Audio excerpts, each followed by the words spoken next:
The video you're about to see is for educational purposes and protected under fair use. The presentation you're about to watch is by CNN. Go there. Powerful chemicals could be killing Florida's wildlife and supercharging red tide. The FWC also put out an open call asking for ideas on how to help cut back on herbicide. There's no question about it on video that they intentionally sprayed this wildlife. Powerful chemical herbicides are being sprayed into Florida's Lake Okeechobee. I say we have a chemical addiction.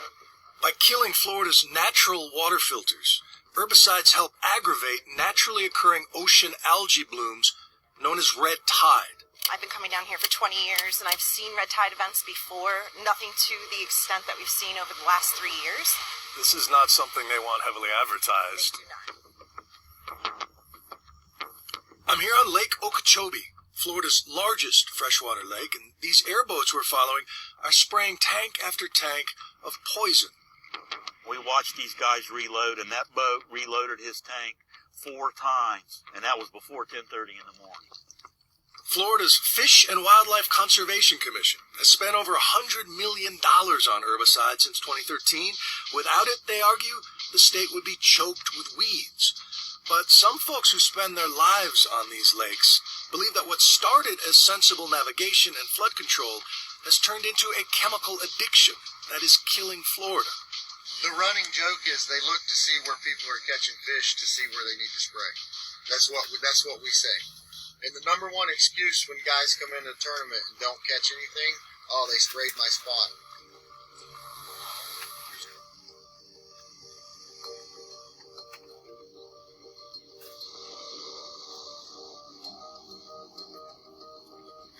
Oh, you can smell it, yeah. Oh, yeah, you can.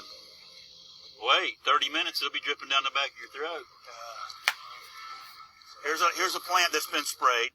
All right, look where you can see every spot on this plant where that poison is hit. And look how thick that vegetation is. That vegetation is thick, it's dense. Look how it burns a hole right through where see every one of those spots? Yeah. That's where concentrated poison has hit this plant. Drone footage also captured state contractors spraying the herbicides on animals, including this video showing a live bird. It's just so in your face that we thought we could embarrass them with a few videos, and we could get them to stop. The FWC said in a statement the video in question does not show any inappropriate behavior. Wildlife was not targeted or harmed. The treatment will benefit native plants and animals.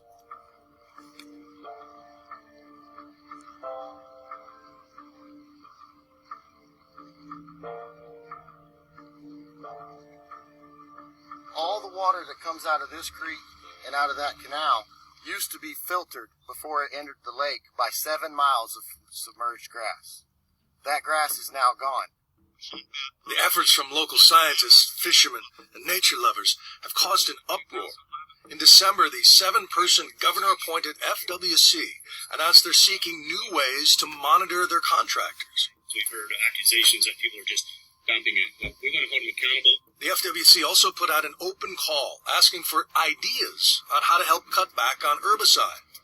We have a lot of stakeholders who are complaining that we're doing it wrong. Okay, then tell us how to do it better, right? And here's $1 million. So if you had $1 million, how would you do it differently?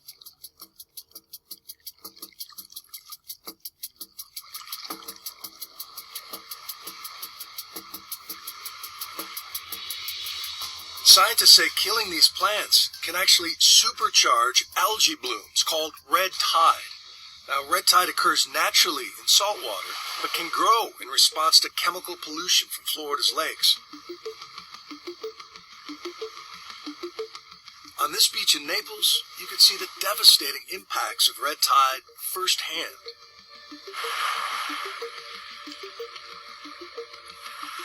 You can feel it in the back of your throat, like somebody has released pepper spray nearby. There are more vultures on this beach than pelicans, and yet you'd never know that the red tide is here. And you can understand why. These beach towns are terrified of losing tourist dollars. Last year during the red tide event, hundreds of millions of dollars of real estate deals did not close. So in here we have Beach Patrol cleaning up the dead Oh, look fish. at them all. Yep, see? Whoa. Colleen Gill has been tracking red tide blooms since Hurricane Irma in 2017. I've been coming down here for 20 years, and I've seen red tide events before, nothing to the extent that we've seen over the last 3 years. I realize we're not getting the information that's out there. You wouldn't know if you didn't know. You wouldn't know. Yeah. I'm glad to see not many people are in the water. What a gorgeous beach, though. It is. See why. This is the Paradise Coast.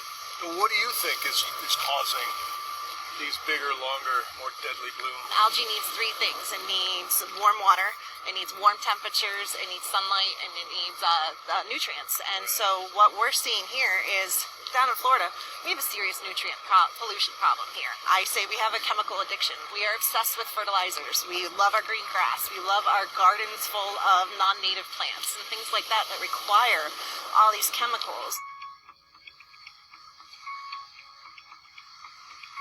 This is not something they want heavily advertised. They do not. This says may cause coughing or sneezing. Yes. But that doesn't seem like that severe. What is left off of this warning? You should not be swimming in the water if there's a visible bloom present, and you should not be swimming in the water if there's dead fish floating. You love this land and this water so much. What does it do to you to see what's happening here? When I saw Grassy Island on Lake Kissimmee disappear, I was in tears, sir. I was broken. It was one of the most phenomenal fisheries on this planet. The vegetation was so thick, and it's gone. It's gone.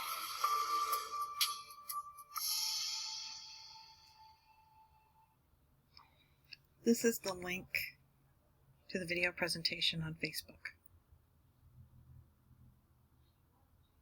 And I'll put it down in the comments.